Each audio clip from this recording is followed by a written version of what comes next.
Hello, and welcome to Halpha Historia. We are once again about our business of providing you, the viewer, with a richer experience by exploring the things that make this crazy world what it is. My name's Zeo, and I'll be your lore keeper. If you've been part of the community for a while, you've no doubt heard all the crazy conspiracy theories about Halpha. You know, Halpha's a simulation, Halpha's some weird experiment, Halpha's a busted Cheon clone, Manon's super sus, yada yada yada. Well, you know the rest. Just as a heads up, we are crossing into major spoiler territory here, so fair warning. At long last, victory was ours. The scourge that is Dark Falls had been eliminated once and for all. Halpha was finally safe. Or so we thought. Something was bugging Manon, and had been for a good while now. A flustered Ina tells us that Manon had dipped out somewhere. Naturally, we go see Crawford, who just received a massive data dump from Manon. Turns out she knows all of Halpha's dirty little secrets. One of the more interesting tidbits is on the ominous floating island, Lucille. We suspect that she might have gone up there, but why? But that's gonna have to wait though, because Ratem City is under siege, and another Meteorn pod showed up. After busting up the dolls, we meet the occupant of that pod, who speaks Manon's name before collapsing to the ground. Her name's Faria, and she has something very important to tell us. Turns out she and Manon are from Lucille, and they're part of a group called Resurgent Arcs. The dolls and the Meteorn, those were their doing. Arcs and the dolls were pitted against each other in the name of science to create a stronger Arcs in preparation for an event dubbed the Day of Judgment. Glenn suggests blowing the place up, but that would have massive consequences for everyone on Halpha, since, well, Lucille controls everything on Halpha, including the weather. Faria tells us there's a way up there through Lost Central. Manon's job was to keep an eye on things and document the conflict between Arcs and Dark Falls, and Faria was there to lend support. The mastermind of this whole thing is the commander of Resurgent Arcs, a man by the name of Zepheddo.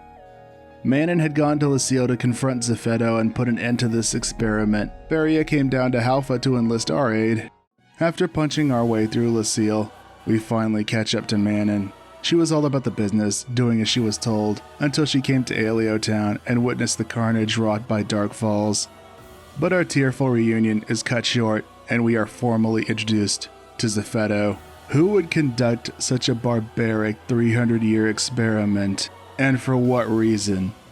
The blood of countless innocent people had stained this man's hands. We had questions, and he had answers. Zepheddo was happy to oblige, under the condition that we prove ourselves in one final showdown. Looks like he got what he wanted out of that fight. After that skirmish, Zepheddo comes clean, telling us his goal was to restore Arcs to its former glory from 1,000 years past. But how exactly did we get to this point? Zepheddo recounts to us a tragic tale from 500 years past, his voice fraught with pain and disgust. Arcs was once the mightiest force in the universe, traversing the cosmos and standing up to the embodiment of evil itself. But Arcs had gone soft after an age of prolonged peace and were suddenly blindsided by a new threat, what they would come to know as the Starless. This harkens back to something Kasra said back in the day. If you think about it, there's even the possibility of a movement somewhere down the line to ban the weaponization of photon energy. If that happens, the current oracle will fracture and conflict will ensue. These are fearsome possibilities that we have to consider. Well, it would seem that such a thing actually did come to pass. Arcs in its weakened state stood helpless before these fiends who would go on to slaughter 700 billion people across multiple star systems. 700 billion, a number that you and I couldn't even hope to comprehend. But soon after, they vanished without a trace, as if the rampage never happened. Eventually, the people would come to forget about the horrors visited upon them, but there were those who did not. There were those who feared that these abominations may one day come back to finish what they started.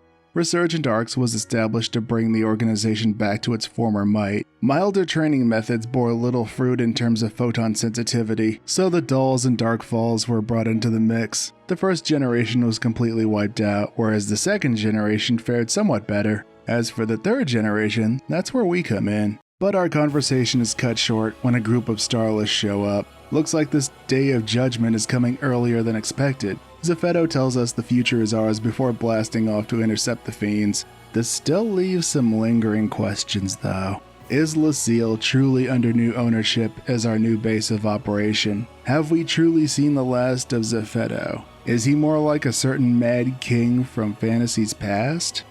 And just what is Halpha really? Is it a world ship of sorts? Another mothership? Could we use it to travel the cosmos to confront the Starless someday? And of course, what became of the legendary Guardian from days past? Even Shiva weighed in on this before her death. Even Arcs will turn on their precious savior, fearful of their power. Zepheto's magnum opus, designation RA9G3 T909, perhaps the closest thing to the champion of distant days. Are we once again destined to dance with the devil on a cosmic scale? Only time will tell. So are you Team Halpha Arcs or Team Resurgent Arcs? Or are you even about that life? If you enjoyed this, well, you know what to do. As always, thank you so much for watching and for the continued support. I hope you enjoy the rest of your day. And remember, to thine own self be true. Until next time, farewell.